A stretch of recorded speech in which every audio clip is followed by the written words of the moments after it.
Hello students, R K classes में आपका स्वागत है। इससे पहले वाली क्लास के अंदर हमने 3 टॉपिक डिस्कस किए थे, जिसमें आपके पास में पहला टॉपिक था कि प्रतिरोध। प्रतिरोध किसे कहते हैं, प्रतिरोध का एसआई मात्रक क्या होता है, ये मैंने आपको अच्छे से समझा दिया था। उससे अगले वाला जो टॉपिक था आपके पास में, वो था आपके पास में प्रतिरोधकता। प्रतिरोधकता क्या होती है उसके बारे में भी आपको बता दिया था। और जो लास्ट टॉपिक चल रहा था अपना, वो था आपके पास में प्रतिरोधों का संयोजन। और प्रतिरोधों के संयोजन के अंदर मैंने एक टॉपिक करवा दिया था कि प्रतिरोधों का श्रेणी क्रम संयोजन। तो इसके ऊपर एक न्यूमेरिकल करते हैं। आपके पास में न्यूमेरिकल क्या है कि आपके पास में 3 ओम, 4 ओम तथा 5 ओम के 3 प्रतिरोधों को श्रेणी क्रम में क्या किया जाता है, जोड़ा जाता है। और उनके साथ एक 6 वोल्ट की क्या लगा दी जाती है, बैटरी लगा दी जाती है। तब आपके पास में प्रत्येक प्रतिरोध के अंदर प्रवाहित धारा का मान क्या करना है, निकालना है। और प्रत्येक प्रतिरोध के सिरों पर उत्पन्न विभवांतर का मान क्या करना है, आपको निकालना है। तो न्यूमेरिकल को अच्छे से समझना कि आपके पास में क्या है, एक प्रतिरोध आपके पास में 3 ओम का है, दूसरा प्रतिरोध आपके पास में 4 ओम का है, और जो तीसरा प्रतिरोध है वो कितने ओम का है, 5 ओम का है। इन तीनों प्रतिरोधों को विद्युत परिपथ के अंदर एक 6 वोल्ट की बैटरी के साथ कौन से क्रम में जोड़ा गया है, श्रेणी क्रम में जोड़ा गया है। तो आपके पास में 3 प्रतिरोध हैं। एक प्रतिरोध आपके पास में R1 है, दूसरा प्रतिरोध आपके पास में R2 है, तीसरा प्रतिरोध क्या है आपके पास में R3 है। अब यहां पे ध्यान देना भाई कि आपके पास में R1 प्रतिरोध का मान कितना दे रखा है, 3 ओम दे रखा है। R2 प्रतिरोध का मान कितना दे रखा है, 4 ओम दे रखा है। और R3 प्रतिरोध का मान कितना दे रखा है, 5 ओम दे रखा है। और इन तीनों प्रतिरोधों को विद्युत परिपथ के अंदर एक 6 वोल्ट की बैटरी के साथ क्या किया गया है, जोड़ा गया है। 6 वोल्ट की बैटरी के साथ क्या किया गया है, जोड़ा गया है। इसके अंदर कौन कौन से मान पूछे गए हैं, इसके अंदर एक पॉइंट आपके पास में प्रत्येक प्रतिरोध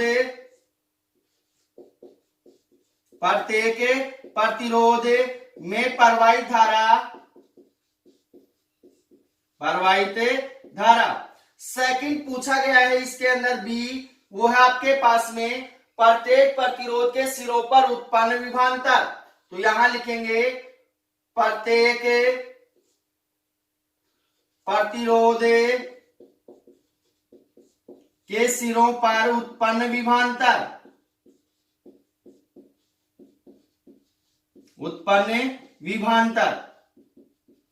तो यहां पे ध्यान देना भाई, जब प्रतिरोधों को श्रेणी क्रम में जोड़ा जाता है तो प्रत्येक प्रतिरोध के ऊपर धारा का मान क्या होता है, एक समान होता है। तो आपके पास में यहाँ पे इस प्रतिरोध के अंदर धारा का मान कितना होगा, I होगा। इसके अंदर भी कितना होगा, I होगा। और इसके अंदर भी कितना होगा, I होगा। परंतु इसके सिरों पर जो उत्पन्न विभवांतर है उसका मान क्या होगा, अलग अलग होगा। तो R1 के सिरों पर उत्पन्न विभवांतर कितना मान लिया, V1 है। R2 के सिरों पर उत्पन्न विभवांतर कितना है, V2 है। और R3 के सिरों पर जो उत्पन्न विभवांतर है वो कितना है, V3 है। तो ध्यान देना भाई कि आपके पास में सबसे पहले प्रतिरोध कौन से क्रम में जुड़े हुए हैं, श्रेणी क्रम में जुड़े हुए हैं। तो आपके पास में तीनों प्रतिरोधों का तुल्य प्रतिरोध, तो यहां पे लिखेंगे तीनों प्रतिरोधों का तुल्य प्रतिरोध। आपके पास जब प्रतिरोध श्रेणी क्रम में होते हैं तो आपके पास में RS बराबर क्या होता है, आपके पास में S का मतलब होता है सीरीज। आर एस बराबर क्या होगा आपके पास R1 प्लस में R2 प्लस में R3। तो R1 का मान कितना दे रखा है आपके पास में, यहां हो जाएगा आर एस बराबर R1 का मान दे रखा है 3 प्लस में R2 का मान दे रखा है 4 प्लस में R3 का मान दे रखा है 5 इक्वल कितना हो जाएगा आपके पास में 12 ओम हो जाएगा। कितना ओम हो जाएगा, 12 ओम हो जाएगा। तो आपके पास में यहाँ पे फर्स्ट क्वेश्चन को सोल्व करेंगे कि प्रत्येक प्रतिरोध में प्रवाहित धारा। तो आपके पास में प्रत्येक प्रतिरोध के ऊपर धारा का मान क्या है, एक समान है। तो एक प्रतिरोध के लिए धारा का मान निकाल देंगे, तो बाकी दो शेष बचे हुए प्रतिरोधों के लिए भी धारा का मान क्या रहेगा, एक समान रहेगा। तो आपके पास क्या होगा, यहाँ पे प्रत्येक प्रतिरोध में प्रवाहित धारा, प्रत्येक प्रतिरोध में प्रवाहित धारा कितनी होगी भाई आपके पास में, ओम के नियम से V बराबर क्या होता है, I R होता है। अब आपके पास में V बराबर कितना दे रखा है, 6 वोल्ट दे रखा है। तो यहाँ पे क्या हो जाएगा, 6 बराबर आपके पास में I और RS तुल्य प्रतिरोध कितना है आपके पास में 12 ओम आया है। तो आपके पास कितना हो जाएगा यहाँ पे इंटू 12 है। तो इस 12 को इस साइड भेजेंगे तो आपके पास क्या होगा, यहाँ पे हो जाएगा I बराबर कितना होगा 12 सॉरी 6 अपॉन में कितना होगा 12 है। काटेंगे इसको तो कितना आएगा 1/2। तो I बराबर हो जाएगा 0.5 एम्पियर। I बराबर कितना होगा 0.5 एम्पियर। अब यहाँ पे ध्यान देना कि आपके पास में प्रत्येक प्रतिरोध के अंदर प्रवाहित धारा का मान क्या है, एक समान है। तो तीनों प्रतिरोधों के अंदर प्रवाहित धारा का मान क्या होगा, एक समान होगा। उससे आगे आपके पास में सेकंड पॉइंट बी जो पॉइंट है वो क्या है आपके पास में कि प्रत्येक प्रतिरोध के सिरों पर उत्पन्न विभवांतर। तो सबसे पहले यहाँ पे लिखेंगे कि R1 प्रतिरोध के सिरों पर उत्पन्न विभवांतर। तो यहां लिखेंगे R1 प्रतिरोध के सिरों पर उत्पन्न विभवांतर कितना है भाई आपके पास में V1 है। तो आपके पास में V1 बराबर क्या हो जाएगा, ओम के नियम से I R1। तो आपके पास में यहाँ पे V1 का मान निकालना है, I का मान कितना 0.5 है। तो कितना होगा आपके पास में V1 बराबर 0.5 मल्टीप्लाई R1 का मान कितना है 3 है। तो कितना हो जाएगा आपके पास 3 बराबर कितना आ जाएगा 1.5 वोल्ट। कितना आ गया 1.5 वोल्ट। उससे आगे आपके पास यहाँ पे देखना कि R2 प्रतिरोध के सिरों पर उत्पन्न विभवांतर। तो यहाँ पे लिखेंगे R2 प्रतिरोध के सिरों पर उत्पन्न विभवांतर, उत्पन्न विभवांतर कितना होगा भाई आपके पास में V2 बराबर कितना हो जाएगा आपके पास में, V2 बराबर होगा आपके पास में IR2। तो V2 बराबर I का मान कितना है आपके पास में 0.5 एम्पियर इंटू R2 का मान कितना है 4 है। कितना है 4। तो इसको सोल्व करेंगे तो कितना आएगा 2.0 कितना होगा वोल्ट होगा। तो V2 बराबर आ गया 2 वोल्ट। अब उससे आगे क्या करना है आपको, R3 प्रतिरोध के सिरों पर उत्पन्न विभवांतर। तो यहां लिखेंगे R3 प्रतिरोध के सिरों पर उत्पन्न विभवांतर क्या होगा भाई आपके पास में V3 बराबर कितना हो जाएगा आपके पास में, V3 बराबर हो जाएगा IR3। अब आपके पास I का मान कितना है 0.5 एम्पियर है R3 का मान कितना है 5 है, तो आपके पास V3 बराबर हो जाएगा 0.5 मल्टीप्लाई कितना हो जाएगा 5 हो जाएगा, कितना आएगा 2.5 वोल्ट आएगा। तो ये क्या हो गया आपके पास V1 का मान आ गया, और ये किसका मान आ गया V2 का मान आ गया, और ये किसका मान आ गया V3 का मान आ गया। तो ध्यान रखना आपके पास जब प्रतिरोधों को श्रेणी क्रम में जोड़ा जाता है तो प्रत्येक प्रतिरोध के ऊपर धारा का मान क्या होता है एक समान होता है, परंतु वोल्टता का मान क्या होता है भिन्न भिन्न होता है। तो वोल्टता का मान हमने निकाल दिया, V1 बराबर 1.5 आ गया, V2 बराबर आ गया 2 वोल्ट आ गया, और V3 बराबर कितना आ गया 2.5 वोल्ट आ गया। तो अब इससे अगले वाला जो टॉपिक है वह आपके पास में प्रतिरोधों का समांतर क्रम संयोजन। तो प्रतिरोधों का समांतर क्रम संयोजन किसे कहते हैं? जब प्रतिरोधों का समांतर क्रम संयोजन करते हैं तो किस प्रकार से प्रतिरोधों का समांतर क्रम संयोजन होता है, तो उनका तुल्य प्रतिरोध क्या प्राप्त होगा, अभी हम क्या करेंगे डिस्कस करेंगे।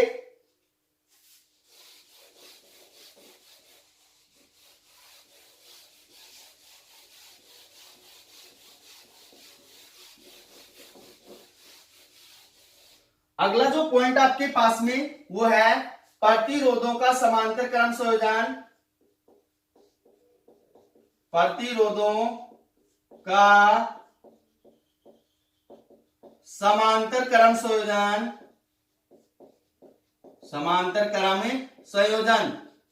तो आपके पास में प्रतिरोधों का समांतर क्रम संयोजन किसे कहते हैं उसको पहले डेफिनेशन को अच्छे से सुनना कि आपके पास में प्रतिरोधों का ऐसा संयोजन जिसमें क्या होता है प्रत्येक प्रतिरोध के ऊपर वोल्टता का मान क्या होता है एक समान होता है, परंतु धारा का मान क्या होता है भिन्न भिन्न होता है। क्या कहलाता है? प्रतिरोधों का समांतर क्रम संयोजन कहलाता है। अब इससे पहले वाले टॉपिक के अंदर मैंने क्या डेफिनेशन बताई थी प्रतिरोधों के श्रेणी क्रम संयोजन के अंदर, कि प्रतिरोधों का ऐसा संयोजन जिसमें प्रत्येक प्रतिरोध के ऊपर धारा का मान क्या होता है एक समान होता है, परंतु वोल्टता का मान क्या होता है भिन्न भिन्न होता है। तो उससे विपरीत है भाई, क्या है विपरीत। तो प्रतिरोधों का ऐसा संयोजन जिसमें क्या होता है प्रत्येक प्रतिरोध के ऊपर वोल्टता का मान क्या होता है एक समान होता है, परंतु धारा का मान क्या होता है भिन्न भिन्न होता है। अगर ये डेफिनेशन समझ में नहीं आई है तो दूसरी डेफिनेशन समझना, प्रतिरोधों का ऐसा संयोजन जिसमें प्रतिरोधों के समान बिंदु एक क्या हो, समान जो सिरे हैं वो एक बिंदु पर जुड़े हों और जो विपरीत सिरे हैं वो क्या हो दूसरे बिंदु पर जुड़े हों, प्रतिरोधों का क्या कहलाता है समांतर क्रम संयोजन कहलाता है। तो अब माना आपके पास में तीन प्रतिरोध हैं, एक R1, दूसरा R2, तीसरा R3, तीनों को क्या करते हैं विद्युत परिपथ के अंदर समांतर क्रम के अंदर जोड़ते हैं। तो यहां पे ध्यान देना कि आपके पास में तीन प्रतिरोध हैं, एक प्रतिरोध मान लिया आपके पास में R1 है, दूसरा प्रतिरोध आपके पास में क्या है R2 है, और तीसरा जो प्रतिरोध है वो क्या है आपके पास में R3 है। इन तीनों प्रतिरोधों को विद्युत परिपथ के अंदर क्या करते हैं समांतर क्रम के अंदर एक बैटरी से क्या कर देते हैं जोड़ देते हैं, जिसकी वोल्टता कितनी है V है, जिसकी वोल्टता कितनी है V है। तो यहां पे ध्यान देना भाई कि आपके पास अभी मैंने आपको क्या बताया है कि आपके पास जब प्रतिरोधों को समांतर क्रम में जोड़ा जाता है तो प्रत्येक प्रतिरोध के ऊपर वोल्टता का मान क्या होता है समान होता है, परंतु धारा का मान क्या होता है भिन्न भिन्न होता है।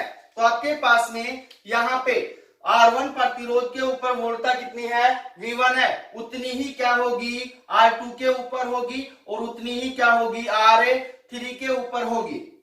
तो आपके पास में तीनों प्रतिरोधों के ऊपर वोल्टता का मान क्या है एक समान है। अब आपके पास में यहां हमने इसके साथ क्या जोड़ी है एक बैटरी जोड़ी है, तो इसके अंदर जैसे ही बैटरी से क्या होगी धारा प्रवाहित होगी, क्या प्रवाहित होगी धारा प्रवाहित होगी, तो ये धारा इस बिंदु के ऊपर पहुंचेगी। तो आपके पास कितने भागों के अंदर विभाजित हो जाएगी? 3 भागों के अंदर, I1, I2 और I3।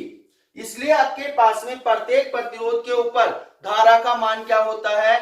भिन्न भिन्न होता है। तो इसकी डेफिनेशन आप दोबारा से एक बार रिपीट कर रहा हूं। प्रतिरोधों का ऐसा संयोजन जिसमें प्रत्येक प्रतिरोध के ऊपर वोल्टा का मान क्या होता है?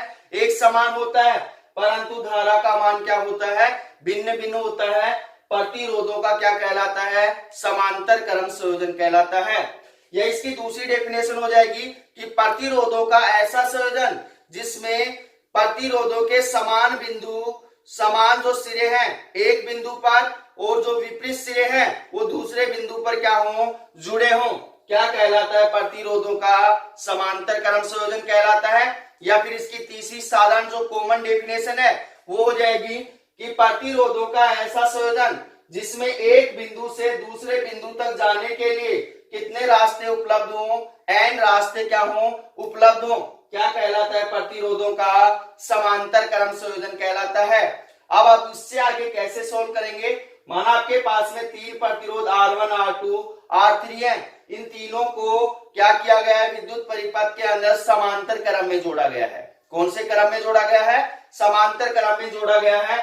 तब आपके पास में जब प्रतिरोधों को समांतर क्रम के अंदर जोड़ा जाता है तब प्रत्येक प्रतिरोध के ऊपर धारा वोल्टा का मान क्या होता है? एक समान होता है और धारा का मान क्या होता है? भिन्न भिन्न होता है। इसलिए परिपथ के अंदर कुल धारा, तो यहां पे लिखेंगे, इसलिए परिपथ में कुल धारा, कुल धारा, परिपथ के अंदर कुल धारा कितनी होगी भी आपके पास में? I बराबर कितना हो जाएगा आपके पास में? I बराबर हो जाएगा आपके पास में I1 प्लस में I2 प्लस में I3। ये क्या आ गया आपके पास? समीकरण नंबर 1। अब उससे आगे ध्यान देना कि वहां पे तो हमने क्या था कि प्रतिरोध R1 के सिरों पर उत्पन्न विभवांतर, परंतु यहां में किसकी आवश्यकता है? धारा की आवश्यकता है। तो यहां पे लिखेंगे प्रतिरोध R1 में से प्रवाहित धारा। तो आपके पास क्या होगा? यहां पे लिख रहा हूं प्रतिरोध R1 में से प्रवाहित धारा ओम के नियम से, ओम के नियम से क्या होगी भी आपके पास में? ओम के नियम से V बराबर क्या होता है आपके पास में? IR। V बराबर IR। तो आपके पास यहां जो R1 प्रतिरोध है उसके सिरों पर उत्पन्न विभवांतर क्या है? V है। उसके अंदर प्रवाहित धारा कितनी है? I1 है। प्रतिरोध कितना है? R1 है। तो हमें मान किसका चाहिए? I1 का। तो आपके पास में I1 बराबर क्या हो जाएगा आपके पास में? V अपॉन में कितना हो जाएगा? R1। और ये जो आपके पास समीकरण है ये कौन सा समीकरण आपके पास में? समीकरण A आ गया। क्या आ गया? A। अब उससे आगे आपके पास में प्रतिरोध R2 में से प्रवाहित धारा किससे? ओम के नियम से। तो यहां पे लिखेंगे प्रतिरोध R2 में से प्रवाहित धारा किससे? ओम के नियम से। कितनी होगी भी आपके पास में? I2 बराबर, इसके अंदर वोल्टा का मान कितना है? V है। प्रतिरोध कितना है? R2 है। तो कितना होगा? V अपॉन में R2। और ये जो समीकरण आया आपके पास में, ये समीकरण आ गया आपके पास में B। क्या समीकरण आ गया? B। इसी प्रकार आपके पास में प्रतिरोध R3 के अंदर प्रवाहित धारा, तो यहां पे लिखेंगे प्रतिरोध R3 में से प्रवाहित धारा ओम के नियम से कितनी होगी भाई आपके पास में? I3 बराबर कितना होगा? V अपॉन में R3। क्योंकि आपके पास में प्रतिरोध R3 के अंदर जो उत्पन्न विभवांतर है वो कितना है? V है। और उसका प्रतिरोध कितना है? R3 है। तो I3 बराबर कितना हो गया, V अपॉन में कितना आ गया, R3। यह आ गया आपके पास समीकरण नंबर C। तो अब इससे आगे ध्यान देना कि समीकरण A, B तथा C का मान समीकरण 1 में रखने पर, क्योंकि समीकरण 1 के अंदर I बराबर कितना है, I1 प्लस में I2 प्लस में I3 है। तो I1, I2, I3 का मान किसके अंदर, समीकरण A, B और C के अंदर है। तो यहां पे लिखेंगे समीकरण A, B तथा C का मान समीकरण 1 में रखने पर, समीकरण 1 के अंदर रखेंगे तो आपके पास में क्या मान होगा भाई, आपके पास में I बराबर कितना हो जाएगा, I1 का मान कितना है, V अपॉन में R1 है। तो V अपॉन में R1 प्लस में I2 का मान कितना है, V अपॉन में R2 है, प्लस में I3 का मान कितना है, V अपॉन में R3 है। V अपॉन में कितना है, R3। अब उससे आगे ध्यान से समझना कि आपके पास में इस समीकरण के अंदर से क्या कॉमन आ रहा है, इन तीनों मानों के अंदर से V कॉमन आ रहा है। V को क्या करेंगे, बाहर निकालेंगे। तो आपके पास में I बराबर कितना हो जाएगा, V इंटू 1 अपॉन में R1 प्लस में 1 अपॉन में R2 प्लस में 1 अपॉन में R3। तो यह आ गया आपके पास में समीकरण नंबर 2, समीकरण नंबर 2। अब उससे आगे ध्यान से समझना कि आपके पास यदि परिपथ के अंदर कुल वोल्टता कितनी है, V है, कुल वोल्टता कितनी है, V है, और आपके पास में परिपथ का जो तुल्य प्रतिरोध है वो कितना है, मान लिया आपके पास में RP है। P का मतलब होता है पैरेलल, क्या होता है, पैरेलल, क्योंकि आपके पास प्रतिरोध कौन से क्रम में जुड़े हुए हैं, समांतर क्रम में जुड़े हुए हैं, पैरेलल के अंदर क्या है, जुड़े हुए हैं। तो आपके पास में यहां पे लिखेंगे यदि परिपथ के कुल वोल्टता कितनी है, V है, तथा कुल प्रतिरोध कितना है, RP है, तब आपके पास परिपथ के अंदर प्रवाहित कुल धारा। तो यहां पे लिखेंगे यदि परिपथ में कुल वोल्टता V तथा कुल प्रतिरोध RP है, तो कुल धारा बराबर कितना हो जाएगा, आपके पास ओम के नियम से VI बराबर कितना होगा, V अपॉन में RP होगा, क्योंकि ओम के नियम से V बराबर क्या हो जाएगा, IR हो जाएगा। तो I का मान निकालेंगे तो क्या होगा, V अपॉन में RP होगा।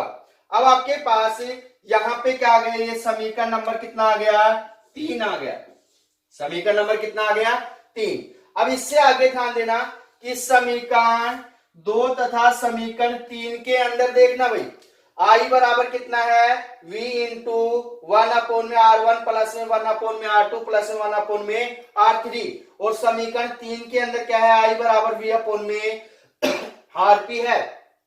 जब इन दोनों समीकरणों के अंदर, जब इन दोनों का LHS मान समान है तो इनका RHS मान भी क्या होगा, समान होगा। तो यहां लिखेंगे समीकरण 2 तथा समीकरण 3 से, समीकरण 2 तथा समीकरण 3 से क्या मान होगा भाई, आपके पास में जब इनका LHS मान समान है तो RHS मान भी क्या होगा, समान होगा। तो क्या होगा, V अपॉन में कितना होगा, RP बराबर हो जाएगा V इंटू 1 अपॉन में R1 प्लस में 1 अपॉन में R2 प्लस में 1 अपॉन में R3। तो अब यहां पे ध्यान देना, V से V क्या हो गया, कैंसिल हो गया। तो क्या मान बच गया आपके पास, 1 अपॉन में RP बराबर हो गया 1 अपॉन में R1 प्लस में 1 अपॉन में R2 प्लस में 1 अपॉन में R3। और ये जो समीकरण आया है वो आपके पास में क्या है, प्रतिरोधों का तुल्य प्रतिरोध है, प्रतिरोधों का क्या है, तुल्य प्रतिरोध। जब प्रतिरोध कौन से क्रम में जुड़े हैं? समांतर क्रम में जुड़े हैं। जब प्रतिरोध श्रेणी क्रम में जुड़ते हैं तो तुल्य प्रतिरोध कितना होता है? RS बराबर R1 प्लस में R2 प्लस में R3।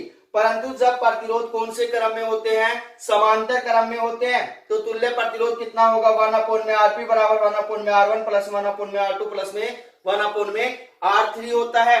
अब इससे आगे थोड़ा सा और जिक्र करते हैं कि आपके पास में यदि प्रतिरोधों की संख्या कितनी है? n है, तो यहां पे लिखेंगे यदि प्रतिरोधों की संख्या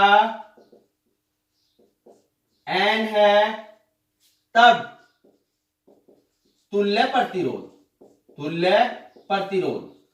तब आपके पास में जो तुल्य प्रतिरोध होगा कितना होगा?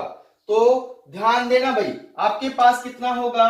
1/Rp बराबर हो जाएगा 1/R1 प्लस में 1/R2 प्लस में डैश डैश करके 1/Rn होगा, क्योंकि प्रतिरोध कितने हैं? n है।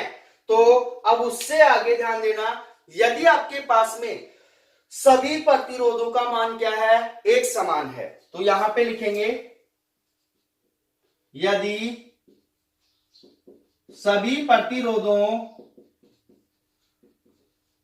का मान एक समान है तो आपके पास तुल्य प्रतिरोध, सभी प्रतिरोधों का मान एक समान होगा, तो R1 बराबर R2 बराबर डैश डैश करके क्या हो जाएगा? बराबर Rn होगा। तो आपके पास में और बराबर कितना होगा? आपके पास में R होगा, तो तुल्य प्रतिरोध कितना होगा आपके पास में? ध्यान देना, 1/Rp बराबर होगा 1/R प्लस में 1/R प्लस में डैश डैश करके प्लस में 1/R। तो आपके पास 1 1 1 कितनी बार जुड़ रहा है? n बार जुड़ रहा है। R प्लस R कितनी बार जुड़ रहे हैं? n बार जुड़ रहे हैं। तो आपके पास क्या हो जाएगा? यहाँ पे 1/Rp बराबर हो जाएगा n/R। और वहां पे आपके पास श्रेणीकरण के अंदर क्या आया था? RS बराबर NR आया था। क्या आया था? NR। तो ध्यान रखना भाई, ये क्या हो गया आपके पास में? प्रतिरोधों का समांतर क्रम संयोजन। इसके ऊपर जितने भी न्यूमेरिकल है पाठ्य पुस्तक के अंदर, उनको अच्छे से सोल्व कर लेना, क्योंकि हम उनको आसानी से सोल्व कर सकते हैं, क्योंकि इस डेरिवेशन को हमने आसानी से समझ लिया है। अब आपके पास में जो अगली क्लास होगी वो क्लास क्या है? इंपॉर्टेंट है, क्योंकि उसके अंदर बोर्ड एग्जाम के अंदर क्या पूछा जाता है? क्वेश्चन पूछा जाता है। इसके ऊपर जो प्रतिरोधों का संयोजन था, इसके ऊपर न्यूमेरिकल आता है, और जो अगली क्लास होगी उसमें से क्या आता है? डेरिवेशन पार्ट आता है। तो मिलते हैं छोटे से ब्रेक के बाद। धन्यवाद।